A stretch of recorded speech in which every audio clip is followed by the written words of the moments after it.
देख लो, शुरू हो गया ना। देखिए, हम लोग कूलाम का नियम पढ़ रहे थे, तो मैं कूलाम का नियम कल जल्दी जल्दी में सिखा दिया।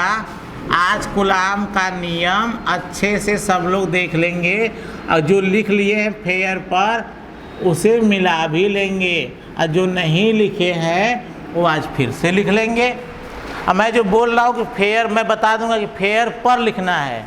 कुछ लोग को कन्फ्यूजन हो जा रहा है कहाँ लिखना है। चलिए, कूलाम का नियम कैसे लिखना है, तो सबसे पहले बताए थे आपको क्या बनाना है, फिगर। कितने आवेश होंगे, 2 आवेश, और दोनों आवेश कैसे होंगे, बिंदु आवेश, और दोनों के बीच की दूरी कितनी है, r। क्लियर। तो सबसे पहले यह क्या बना दिए, फिगर। अब कूलाम का नियम, तो कूलाम का नियम कल सिखाए थे ना कि हम लोग इलेक्ट्रिक पढ़ रहे हैं। इलेक्ट्रिक में 2 चीज़, इलेक्ट्रोस्टैटिक्स और इलेक्ट्रोडायनामिक्स। और इलेक्ट्रोस्टैटिक्स का मतलब क्या हुआ मेरे हीरो, मैथ का खड़े पिटने लगे। इलेक्ट्रोस्टैटिक्स का मतलब हुआ कैसे बिंदु आवेश होंगे, स्थिर बिंदु आवेश। परिभाषा कैसे लिखना है सीख लीजिए। जो राशि, जो भौतिक राशि पहली बार आती है, उस भौतिक राशि के आगे उसका सिंबल भी दिखाते जाते हैं परिभाषा में। जैसे कूलाम का नियम पढ़ा रहे थे, लिखवा भी दिए थे, आज मैं फिर से बोल रहा हूँ। कूलाम का नियम, सबसे पहले क्या बनाओगे, फिगर। अब लिखोगे किन्हीं 2 स्थिर बिंदु आवेशों, किन्हीं 2 स्थिर बिंदु आवेशों। तो आपकी पहली भौतिक राशि क्या आ गई, आवेश। आवेश को किसे दिखाते हो, Q1 और Q2 से। तो हम इसके साथ साथ इसका क्या दिखाएंगे, सिंबल, Q1 और Q2। तो किन्हीं 2 स्थिर बिंदु आवेशों, ब्रैकेट में Q1 और Q2 के बीच कार्यरत वैद्युत बल, के बीच कार्यरत कौन सा बल, वैद्युत बल। बल को किससे दिखाते हैं, F से। तो उसके आगे क्या लिख दोगे, F, कामा। दोनों आवेशों के परिमाणों के गुणनफल के अनुक्रमानुपाती। तो फिर सुनो, दोनों आवेशों, तो आवेश के आगे फिर से Q1 और Q2 लिखेंगे। तो कहोगे नहीं सर, क्यों, ये मैं पहले क्या कर चुका हूँ, लिख चुका हूँ। तो दोनों आवेशों के परिमाणों के गुणनफल के अनुक्रमानुपाती तथा उनके बीच की दूरी, तथा उनके बीच की दूरी, बंद करो, तथा उनके बीच की दूरी। दूरी पहली बार आया है ना, तो उसके दूरी को किसे दिखाया गया, स्मॉल r से, के वर्ग के व्युत्क्रमानुपाती होता है।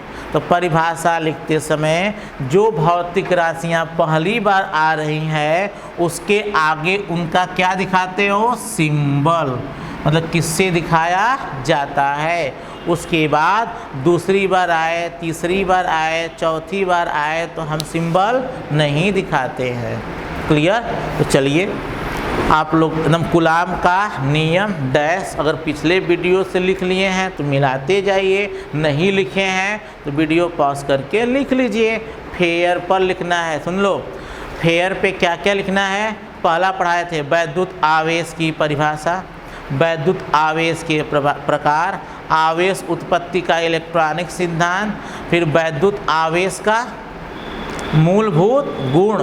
अब क्या सिखा रहे हैं, कूलाम का नियम। सब कहाँ होना चाहिए, फेयर पर। तो इसको लिख लो फेयर पे, जो नहीं लिखा है, जो लिखा है वो मिलाएगा, जो नहीं लिखा है वो करेगा। कहाँ लिखना है, फेयर पर। चलिए मिलाते रहिए। किन्हीं 2 स्थिर बिंदु आवेशों, किन्हीं 2 स्थिर बिंदु आवेशों, ब्रैकेट में Q1 और Q2 के बीच कार्यरत वैद्युत बल, आगे क्या होगा ब्रैकेट में F, दोनों आवेशों के परिमाणों के गुणनफल के अनुक्रमानुपाती तथा उनके बीच की दूरी ब्रैकेट में R, कौन सा R, स्मॉल r, तथा उनके बीच की दूरी ब्रैकेट में R के वर्ग के व्युत्क्रमानुपाती होता है। तो बल कैसी राशि है? सदिश। अभी तो परिमाण के बारे में बात हुई है, अब बात करें किसके बारे में मेरे हीरो? दिशा लिखवाए होंगे क्या? दिशा। वैद्युत बल की दिशा दोनों आवेशों को मिलाने वाली रेखा के अनुदिश होता है। लिख लिए होगे? दिशा वैद्युत बल की दिशा दोनों आवेशों को मिलाने वाली रेखा के अनुदिश होता है। अब उसके बाद गणितीय भाषा में लिखवाए होंगे। किस भाषा में? गणितीय भाषा में। गणितीय भाषा में। गणितीय भाषा में। गणितीय भाषा में क्या था? ध्यान से कि किन्हीं दो स्थिर बिंदु आवेशों के बीच कार्यरत कौन सा बल? वैद्युत बल। मतलब कौन? F। दोनों आवेशों मतलब Q1 और Q2 के गुणनफल के अनुक्रमानुपाती होता है। दोनों आवेशों का गुणनफल हो गया के अनुक्रमानुपाती होता है। समीकरण नंबर क्या लिखे थे? A। दूसरा, तथा उनके बीच की दूरी के वर्ग के व्युत्क्रमानुपाती होता है। समीकरण नंबर 2। फिर सिखाए थे समीकरण 1 व 2 से। समीकरण 1 व 2 से। समीकरण 1 व 2 से F इज प्रोपोर्शनल टू, मिलाकर क्या लिख दोगे? Q1 into Q2 upon R square. अब प्रोपोर्शनलिटी हटाने के लिए किसी कांस्टेंट से क्या कर देते हैं? गुणा। और जब प्रोपोर्शनलिटी हटता तो क्या लग जाता है? बराबर। F बराबर K Q1 Q2 upon R square. अब मैं कहा था कैसा के लिखना? स्मॉल के। कैसा के? स्मॉल के। और के क्या है? नियतांक है, जहाँ के एक नियतांक है। मैं बता रहा हूँ कैसे ना, जहाँ के एक नियतांक है। आइए आपका समीकरण नंबर क्या हो गया? 3rd। इतना अच्छे से लिख लिए होंगे। क्लियर? मैं बता रहा हूँ, कल जल्दी जल्दी में बता दिया था, तो आज मैं आपको कुछ चीज़ें न समझ में आई होंगी तो मैं अच्छे से लिखवा देना हूँ, जहाँ के एक नियतांक है। क्लियर? यहाँ तक सीख लिए होंगे। अब चलिए अब डिस्कस करते हैं सर के क्या है। यहाँ जो के लिखा गया कैसा है? स्मॉल है, ये कैपिटल है? स्मॉल है। अब चलिए सर के क्या है?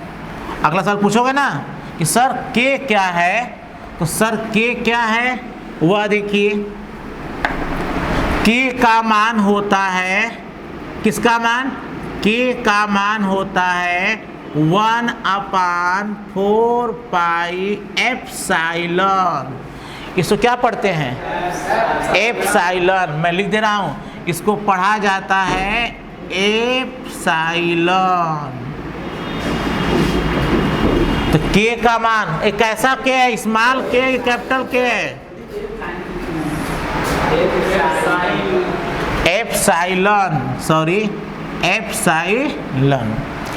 तो के बराबर 1/4 कांस्टेंट है, पाई कांस्टेंट है, एप्सिलॉन। तो अब पूछोगे सर एप्सिलॉन क्या है? तो मैं सुन लो, एप्सिलॉन क्या है? अगर दोनों आवेशों के बीच कोई ना कोई माध्यम होगा, कोई ना कोई क्या होगा? माध्यम। जैसे आप लोग बैठे हैं घर पर, चाहे कोचिंग में, चाहे कहीं भी बैठे हैं, तो आप लोगों के अगल बगल किसका वातावरण है? हवा का। किसका है? हवा का। अतः आपका माध्यम क्या होगा? वायु होगा। यदि आपको इस समय गर्मी बहुत हो रही है, बच्चे मेरे कह रहे गर्मी बहुत हो रही है, आप कूद गए पानी में, तो अब माध्यम क्या हो गया? जल माध्यम हो गया। क्लियर? तो माध्यम का मतलब हुआ कि दोनों आवेशों के बीच कोई ना कोई क्या है? माध्यम है। चाहे जल हो चाहे वायु हो, माध्यम दो लोगों को क्या करता है? अलग करता है। तो इनके बीच या तो वायु हो सकता है, या जल हो सकता है, या कांच हो सकता है, या मोम हो सकता है। उस माध्यम को कहा जाता है परावैद्युत माध्यम। क्लियर? तो अब सुनिए एप्सिलॉन क्या है? तब लिखते हैं जहां एप्सिलॉन, ध्यान से, जहां एप्सिलॉन डैश, क्या डैश, क्या है? माध्यम की वैद्युतशीलता। जहां एप्सिलॉन क्या है? माध्यम की वैद्युत क्या है? वैद्युतशीलता है। लिख देना, जहां एप्सिलॉन माध्यम की वैद्युतशीलता है। क्लियर? अब एप्सिलॉन का मान क्या होता है मेरे हीरो? एप्सिलॉन का मान क्या होता है? तो आप क्या जवाब दोगे? एप्सिलॉन नॉट इंटू के। और कैसा के? कैपिटल के। दिखा देना थोड़ा बड़ा बड़ा, समझ में उसको आ जाए। अब बताओ, एप्सिलॉन तो माध्यम की वैद्युतशीलता है। किसका है? माध्यम की वैद्युतशीलता है। तो एप्सिलॉन नॉट क्या हुआ? तो मैंने कल सिखाया था हीरो कि जहां भी नाट लग जाए, जहां भी क्या लग जाए? नाट लग जाए। क्या मैंने बोला? जहां भी क्या लग जाए? नाट। क्या लग जाए?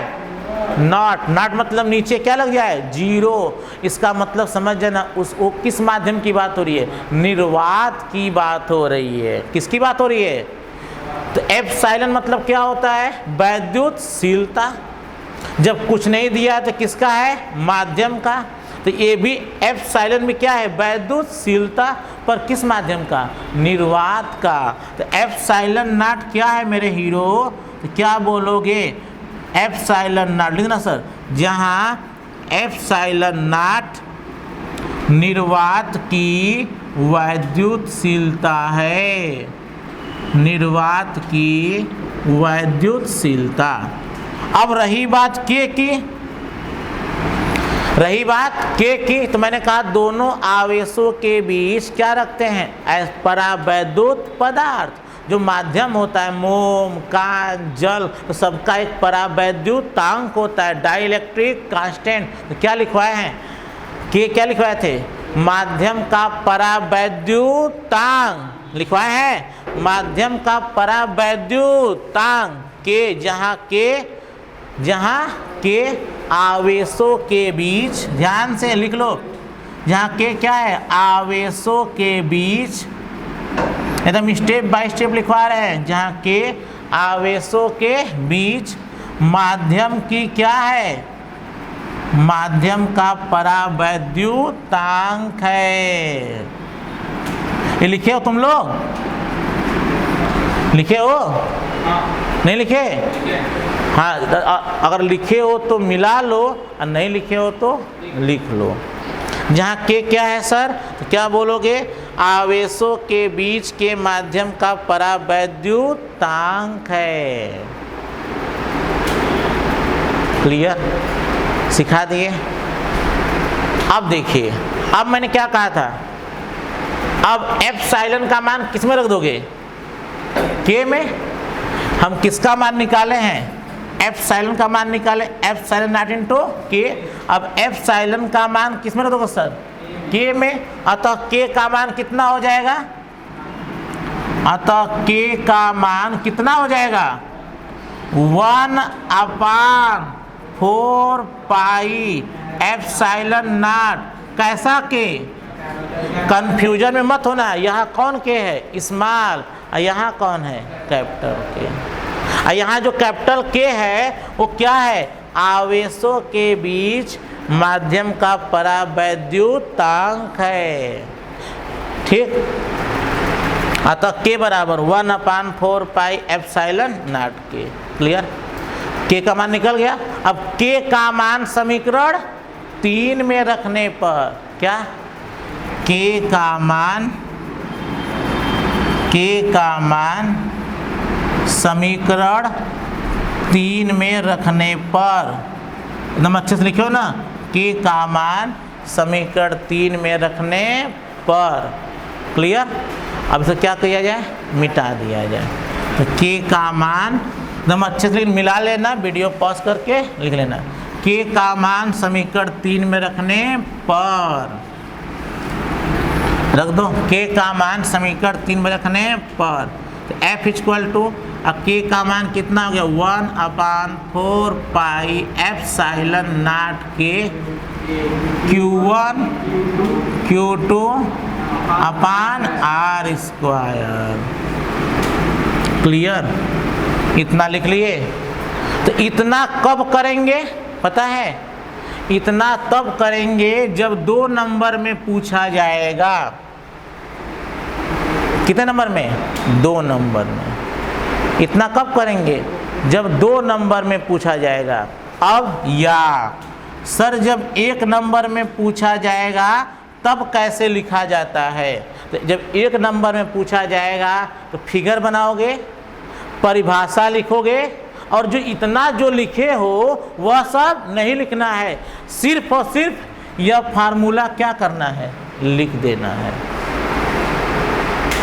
सुन रहे हो, समझो कैसे 2 नंबर लिखना है, कैसे 1 नंबर लिखना है। तो अगर 2 नंबर में आएगा तो पूरा का पूरा लिखते हैं, लेकिन जब 1 नंबर में आता है तो बस क्या लिखना है बता रहा हूँ, बस परिभाषा लिख देना।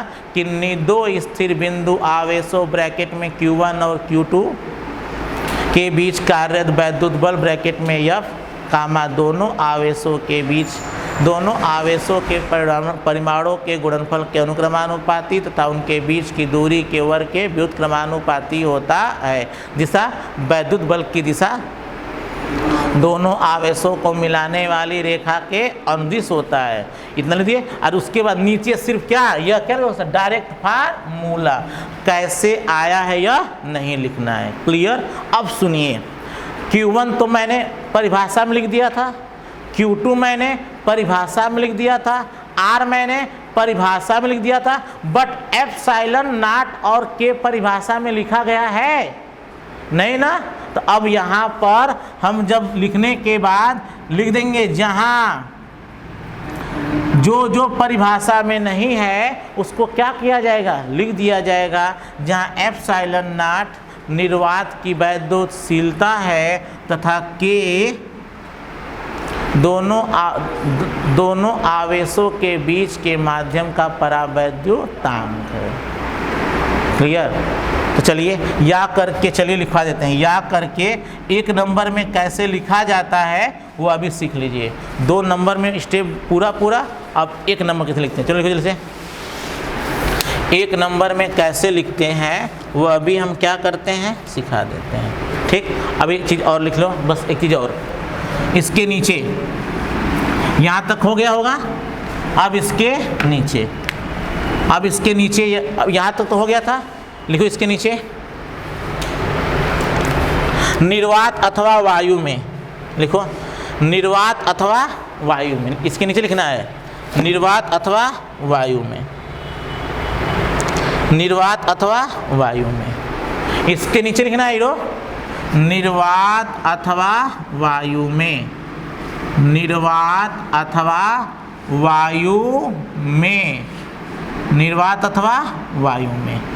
निर्वात अथवा वायु में जानते हो के का मान कितना होता है, 1। सुन लीजिए, निर्वात अथवा वायु में के का मान कितना होता है, 1 होता है मेरे हीरो। अतः F इक्वल टू क्या हुआ, 1/4 पाई एप्सिलॉन नॉट। अब के का मान 1, Q1 Q2 upon R square. ये कब का है, निर्वात अथवा वायु में। तो इसके नीचे लिखो सर निर्वात अथवा वायु में के बराबर 1। तब हो गया 1/4 pi epsilon naught Q1 Q2 upon R square.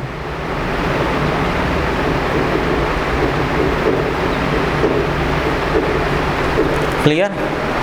क्या 1/4 pi epsilon naught Q1 Q2 upon R square. कब ये कब होगा? निर्वात अथवा, तो निर्वात अथवा वायु में K बराबर 1, F equal to 1/4 pi epsilon naught Q1 Q2 upon R square. अब चलिए लिखिए 1/4 पाई एप्सिलॉन नॉट का मान लिखिए इसके नीचे 1/4 पाई एप्सिलॉन नॉट का मान 9 गुणे 10 के पावर 9। 1/4 पाई एप्सिलॉन नॉट का मान